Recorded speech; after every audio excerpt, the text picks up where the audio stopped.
sometimes I think when women or people in general hear about women within these environments, it usually goes into like a negative of, oh, that must be really difficult, or like, please describe to me how difficult it has been. And that's a really important conversation. And it's definitely something that we have on my show. But I thought it was missing a little bit of nuance of being like, why do you love to be a welder? Why did you become a welder? What's your favorite thing about being a welder? Are you actually, when you're an iron worker, hanging off a building like a mad woman? Like, what is that all about? Like, I felt like it was missing some depth.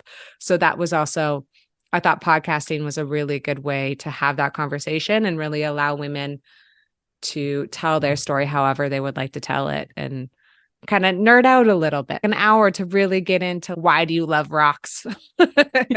Welcome to Women Who Podcast, the podcast for women who have something to say. My name is Alison Fraser, and through this podcast, my aim is to inspire more women to get podcasting and champion those already doing it. My guest today is Alexis Armstrong, and she has a similar purpose with her show, the Smoko Podcast. Alexis is a geologist and cheerleader of women in non-traditional roles, and through her show, she features women in jobs not traditionally considered a woman's place. The more we see women in these roles, the more we can inspire the next generation to live the life that they want to, and you're going to hear more of that in a moment. With podcasting, we can go behind the scenes, and it's a medium that offers an opportunity to get closer to the heart of a story. It can be a way for you to share what you know, how you're feeling, and help listeners work through what they're going through. Or just to entertain. Perhaps you want to create a magazine-style podcast. And just to show that I have more than one string to my bow, my second podcast is now live. That's right, I started a second podcast. Scottish at Heart is for anyone who loves all things Scottish. I will put links in the show notes, but you can find it in any podcast app that you choose to use to get your podcasts. The cover art is tartan, it's the Fraser tartan, blue is in my name, with Scottish at Heart written on it. I'm sharing more about the process behind getting that podcast up and running in the Women Who Podcast community. So if you want to learn more about my podcasting process, then do please come and join us over there. You can join the gals via Patreon. It's currently on an introductory price, so get in before the price goes up in the new year. In the community, we will have a lot more behind the scenes content with experts to help every woman who wants to create and grow their podcast. So what would you like to learn? Let me know and I will add to my calendar if it's not already on there. My email address is in the show notes, but you can get me at alison@alisonfraser.co. All right, let's hear from Alexis now. Welcome on, Alexis Armstrong from the Smoko Podcast. Thank you. It's an honor to be here. Thank you so much for letting me come onto your show. Thank you so much for having a podcast and sharing your voice with the world. Oh, thank you. That's really kind. Very, very nice. So Smoko Podcast, in New Zealand, when I first came here, I'd never heard of the word Smoko. And I imagine there may be some other listeners out there who don't know what it means. So can you tell us what Smoko means for you? 100%, because I kind of feel like I co-opted it because I'm Canadian. I'm sitting in Vancouver right now. I'm definitely not Australian or any culture that actually has true smokos. But I worked aboard a deep sea. I'm a geologist by trade, and I worked aboard a deep sea drilling vessel called the Geordie's Resolution, which is run out of Texas, which is also not Australian. So we are going to get there eventually, but it's going to take a little bit. But it's this Texan-based research vessel. It has people from all over the world, and it travels for 2 months at a time. And we go out to sea and we do scientific research, mainly climate change. And I don't know when in the boat's history they decided to start adopting the word smoko, because again, it's always been either Texan or Californian based. And like, yes, we have people from all over the place, but it's always been US based. So I don't really know when we co-opted the words, but I had never heard that term until I stepped foot on the boat, and I was just working at my desk, and they were like, "Hey, do you want to come take a smoko?"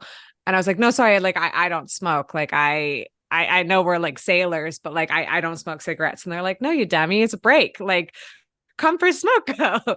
And that was the first time that I had ever heard that word. And for me, Smoko's turned into like a religion, and it turned into kind of a lifestyle. And it was my favorite part of working on the ship. And it was the time that everyone got together, and it basically just means a break. But for us on the ship, it was the time to really like goof off and to shoot the shit and to really bond together. And it was the time where I got to talk to all my girlfriends as well, and a bunch of the other women who are working within these roles. And so that's kind of where, when I was like, okay, well, I'm going to have a podcast that talks about women in non-traditional roles and talks about like women in geology, and like, what am I going to call it? And like two people just shooting the shit. I'm like, okay, well, I'm going to call it Smoko. That is awesome. Yes, Smoko is the best time. It is. It's honestly. I mean, who doesn't love just, downing tools, whatever your tools are, and just going to have a coffee or just a chat? Mm-hmm. It's like, I think there's something about it. A break in North America is so formal, but a Smoko, I feel like it turns into a way of life. Like, it's just very relaxed. It's very casual. It's the best. And like the chat song of We're on Smoko, or Smoko by the Chats, that I think is like perfect, of just like, bug off. Like, don't talk to me. No one can bug me. I am on Smoko. I am on my break. We're sitting over here hanging out. What led you to want to start a podcast like the Smoko Podcast? So that's a very good question. And sometimes, honestly, I don't even really know. There wasn't one moment that I woke up that I was like, okay, I'm going to start this show. But I've worked in non-traditional roles. So my background's in mining first off. And I started up north in northern Canada working in mine camps or underground. I've always worked in really industrial environments and like really, really male dominated environments. And when I was in these spaces, people were really confused that that was my job and that's something that I loved to do, or that's where I went.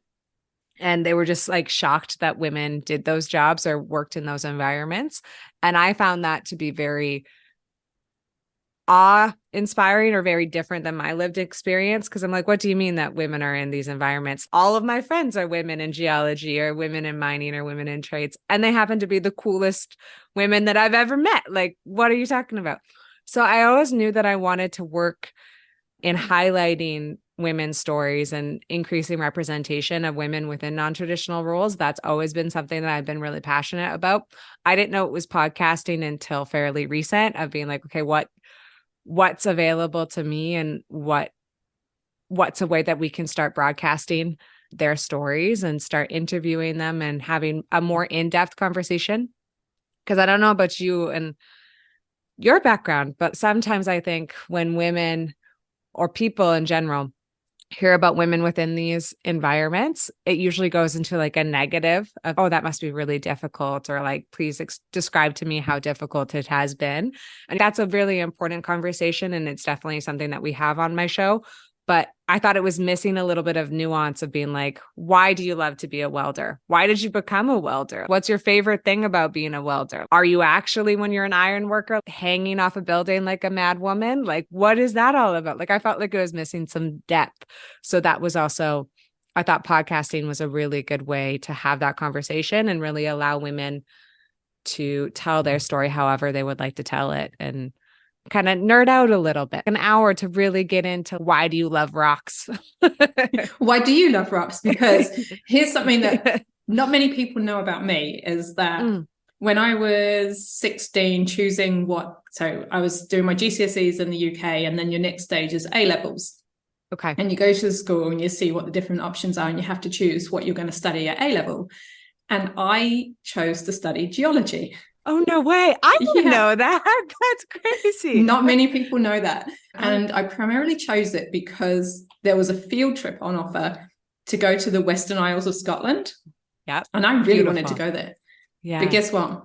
My year, we didn't go to the Western Isles. We just went around quarries and fields in the county we lived. Oh, no, that's so sad. I'm so sorry. I hope you've been able to go up there and see the geology. Like, not yet. Shame. No. Oh my goodness. Did you stick with geology? Are you a geologist? I am not a geologist, no. Okay. But I love rocks. Oh, me too. They're Yeah, honestly, they're the best. and I live in a volcanic area now, and so I love the geography here. So I live in Mm. Rotorua, New Zealand, which is a Oh. geothermal hotspot. Oh, it's gorgeous. We did some work in New Zealand. I was really lucky that we lived in Littleton for a while. And that was beautiful. We loved it. Everyone on the ship was obsessed with it. So all of New Zealand, the rocks were gorgeous. I could imagine, like, yeah, I bet you it's beautiful where you live. Yeah. So why did you choose geology? Honestly, the field trip gets most people. I feel like that's a very common answer, but I started in marine biology and I started in biology. I have a double major in biology and geology for my undergrad, but I was going to go straight marine biology because my dad was a marine biologist in undergrad and my mom was a commercial diver. And they met at a research station out in the middle of nowhere, British Columbia. So ever since I was a kid, I was like, okay, I'm going to follow in my family's footsteps. I'm going to become a marine biologist.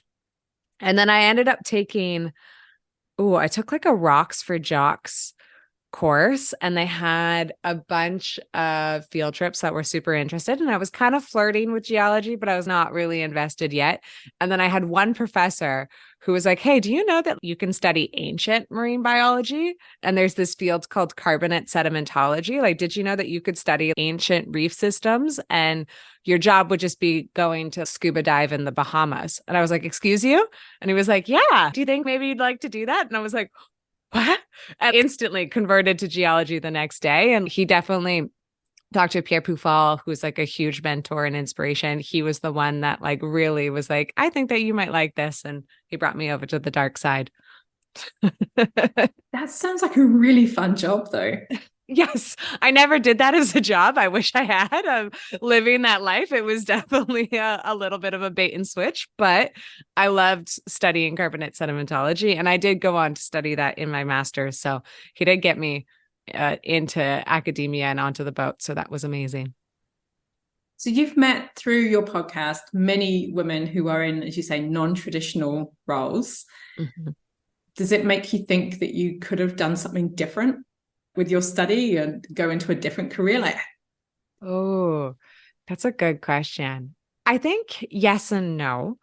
I don't know about you. Like sometimes when my guests are explaining stuff, part of me is just in awe at what they do, but then also part of me is like, wow, you were so brave. And I would never like talking to some women, especially the iron workers or anybody who works at heights, and they talk about the favorite thing that they love to do is scaling an open building as it's being constructed. And I'm like, nope, no, ma'am, that's not me. That will never be me.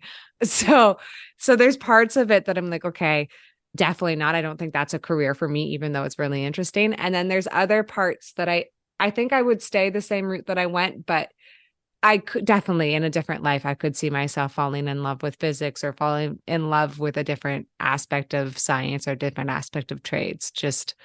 But I find anyone talking about something that they're passionate about pretty mesmerizing and instantly being like, yeah, okay, I do that too. Like you've convinced me.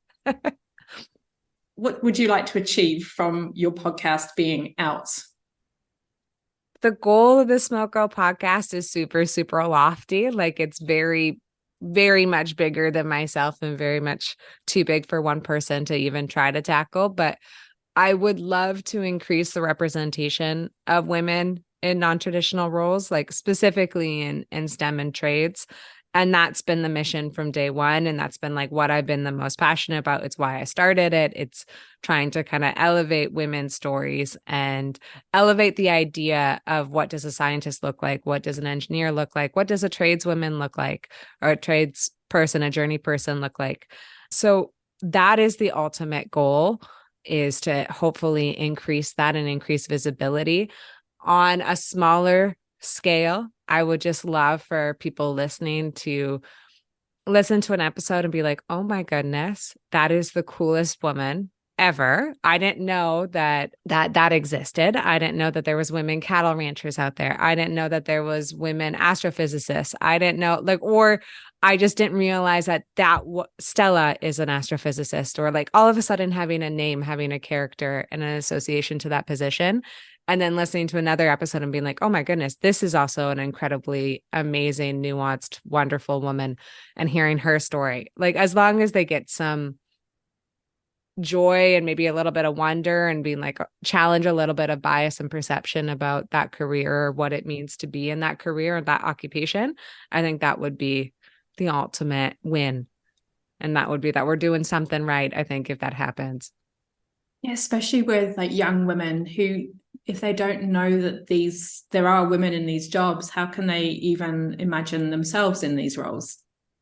Totally. I think you don't know that it exists until you see it. I really think that it's really important to have representation and to see it early on, to be like, oh my goodness, okay, well, if she can do it, and normalize it, to be like, oh yeah, well, like Allison does it, so I'm gonna be like Allison. Like, it's just, I think to put a figure to it, I think is very powerful. Yeah, it's time that we had some more imagination about what careers are possible. Mm-hmm. I agree. Couldn't agree more. And you still work as a geologist as well as doing your podcast? No, I do not. I made the full switch in the last year. So geology is, and the type of geology that I was doing, it was a lot of remote work. I was gone for 2 months at a time. And as I did it for almost 6 years, doing a 2 month on, 2 month off schedule, it was just a lot. And so it was just time to kind of be in one place for a little bit of time and just to focus on podcasting and focus on other work and just stay home for a little bit. So I haven't been doing rotational C work for a while now, for maybe a year. And that's just because I kind of needed a change. I needed to actually finally have a home and not live life like a pirate. So yeah, seasons. There are seasons for life. Yeah. What have you learned from podcasting about yourself? Oh my goodness. I would like to think that I've learned to listen more. I think that's something that I need to get better at, is listening to my guest or reacting. I don't know about you, but I sometimes come with prescribed questions and I'd be like, okay, well, like, please answer these specifically, other than having to learn how to do it on the fly and react and be like, okay, that was really interesting. Let's go from there. Or let's not be so perfection focused or have a prescribed notion of what this interview is going to go. Let's just let it be organic. That's something that I'm still learning. I think what I've learned about myself, maybe podcasting, is just how interested and excited I am about this, more so than I even realized before I started. It really fills my cup talking to people, and it really fills my cup learning about these women and careers and occupations that I didn't even really understand or know to a nuanced point. That really is something that's really, really cool. So that's been a discovery. When did you last have that feeling? Ooh, I think probably when I first started studying geology. It's very similar to like a first new beginning of a chapter and a new beginning of learning something way bigger than yourself, right? When I first learned about the history of the world, it's too big for one person. So you're just blown away to be like, oh my God, it's 4.2 billion years old. Like, what are you talking about? That scale is just too huge. It seems very similar to that, learning something or doing something that's bigger than yourself. Yeah, podcasting is huge, and the earth and its history is even huger. Yeah. But yeah, that's, for me, I think it's the only time that I think it's similar, of just like everything's new, everything's exciting. It seems really important, even though it's super nuanced and niche. And some people are like, stop talking about rocks. We don't care. Stop. You know what I mean? But for me, it's huge. But on a similar note, you can also, you've got this whole massive subject about the Earth's history, and you can just learn about one tiny section of it. And the same with podcasting. You don't need to know everything. You just need to know what is relevant to you right now. Yeah, totally. It's very freeing. I don't know if you felt that freedom with podcasting. Is like, it is your own adventure. You could take your show however you would like it. You can kind of nerd out, niche out, or you can go as big, large scope as you would like as well. Does your podcast still look and sound the way it did when you first started, or have you changed anything? No, I changed, and I still consider myself, Allison, a really new podcast. So like, I still think that right now this is version 1. And I think by the end of the year, the end of my season in June, I think it's going to look very, very different than it even is now. I did go back maybe in July, like a month after releasing. I released in June, my first episode, June 1st. It was just an arbitrary date that I was like, you got to get it out. It's not the best, but just get it out and start. I had kind of a reckoning in July, August, after maybe a month and a bit, being like, do you like it? No. Let's go back. Let's change all those previous episodes and let's kind of shorten it up and clean it up a little bit. And so that was the first re-edit and rebrand. I'm sure I'm going to have a million more. And I think where I'm probably going to change the most is as I learn to be more fluid and to react to my guests more, I think it's going to change a little bit and be less prescribed questions. I think that's going to be the change. I love though that you went back and you changed stuff, because I hear so many people saying, oh, I could never do a podcast because, it's going to sound terrible to start with. What would you say to that? Oh, I think that's the whole point. I think that's the whole thing of podcasting. I think any advice would just be, my two advice, honestly, for podcasting is getting used to and comfortable yelling into the void. Like, no one might be listening to you at first. It might just be you. That's okay. It's not about viewers or stats or numbers. It's about getting your message out there and the idea of it. So get comfortable there, and then get comfortable with messy work. That's the whole beauty of it, is that you just get to kind of evolve and learn and hopefully get better as you continue. Yeah. I think that's the best part, honest. I love that part. Yeah, because I remember speaking to someone and they said, your first 50 podcasts are going to be terrible, but you're not going to get any better until you've done those 50 podcasts. Totally. Yes. Yeah, I agree. I think you need to kind of go through a rough patch. And I think I've been surprised by how kind other podcasters have been, but also other people. Like, I don't know if yours has always been like interview based, or when you started, it looked a little bit different. But the first interview I ever did was with a woman who I had no business interviewing. I really didn't. She was my first interview I'd ever done in my life. And her name is Natalie Kovarek, and she is just a gem of a person. She was very kind, very patient, and she could tell that I was so nervous and that I had no idea what I was doing, and she just stuck with it, and she didn't break character. She was like, yep, okay, weird comment, let's keep going. Like, she was so kind. So that has also been something that's been very surprising and very wonderful to see. If you were to go back right to the beginning again, would you still have started with that interview, or would you have maybe interviewed some friends just to get used to it? I mean, I think if you were smart, 100% interview friends and go for it. Probably. I would probably change that. Knowing myself, I probably would be like, nah, let's do it again. It was fine. But I think a smarter person, yes, would interview friends and maybe have a little bit more of a ramp up game plan. Mine was a little bit more chaotic. It's, in all honesty.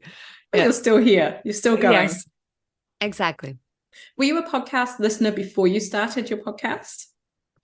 Yes, I was, but I was a music podcast listener. So a little bit different. I absolutely love music. So Nardwuar and kind of Zane, Lowe are my two, one Kiwi and one Canadian, actually. But those are my two people that I am obsessed with. And I listen to all of their interviews. Cool. So I'll get the links for those podcasts and stick them in the show notes so people can hear what's in Alexis's ears. A lot of music, a lot of weird music. And honestly, a lot of like Marvel comic book shorts, more audiobooks, I think, than podcasts. But those are very, very cool. Those new kind of Marvel Wolverine short stories. They're awesome. Well, thank you. Thank you so much for coming on and talking to us about the Smoko podcast and how you got into it. Thank you. Well, I appreciate it. Thank you so much for letting me come on to the show. And it's been a blast. Thank you. Thank you. Thanks again, Alexis, for coming on and chatting about the Smoko podcast. We need to hear more from women, whether they are in non-traditional roles or sharing other stories about what they're doing, so we can normalize this for our next generations. What have you done that you can share on a podcast? You don't have to start your own show, but you can instead be a guest on someone else's. I've guested on several lately, and I'll be sharing those on social media when those episodes are released. So check out Women Who Podcast on Facebook and Instagram. Links to everything are in the show notes to those pages, as well as everything else discussed today. We're coming up for Christmas and what is often called the silly season. If you've not heard that phrase before, it relates to when the mass media often focus on trivial or frivolous matters for lack of major news stories. This time of year can also be difficult for podcasters, but you don't have to let it be this way. If you plan your content, you can be sure of your podcast going out on schedule without any panic, and it's not too late to be prepared. If you're listening to this soon after its release, you can get a couple of episodes ready for over Christmas and New Year. You can re-release previous interviews that have performed well, batch record solo episodes, that's recording several solo episodes in one session, or just double up your podcast production for a couple of weeks. Of course, you could also do nothing and have a complete break, and it's entirely up to you. That's it from me this week. I will see you next week for a chat with Rain Stickney from Every Moment is Sacred. Thank you to my podcast supporters, Mary Hanlon, Kristen Wilson, and Alice Nichols. You too can support the show at Patreon. All links are in the show notes. You've been listening to Women Who Podcast, the podcast for women with something to say.